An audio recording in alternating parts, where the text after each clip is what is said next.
இந்த வார்த்தையை ஆண்டவர் உங்களுக்கு தீர்க்க தரிசனமாய் சொல்லுகிறார்.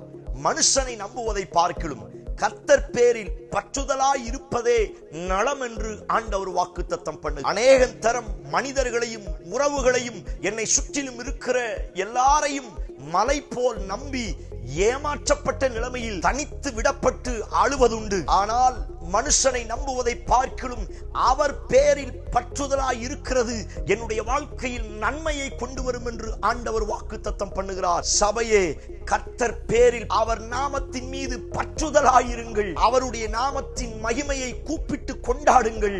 இன்றைக்கும் அவருடைய நாமம் பலத்த துருகமாய் உங்களுக்கு அற்புதங்களை செய்ய போகிறது. அவருடைய நாமத்தில் முடங்காதவைகள் முடங்கும். அவருடைய நாமமே அல்லாமல் ரட்சிக்கப்படுவதற்கு பூமியிலும் வானத்திலும் வேற எந்த பெயருக்கும் கட்டளையிடப்படவில்லை. நன்மையான நலமான காரியத்தை நீங்கள் பார்ப்பீர்கள். ஆமென். Praise the Lord.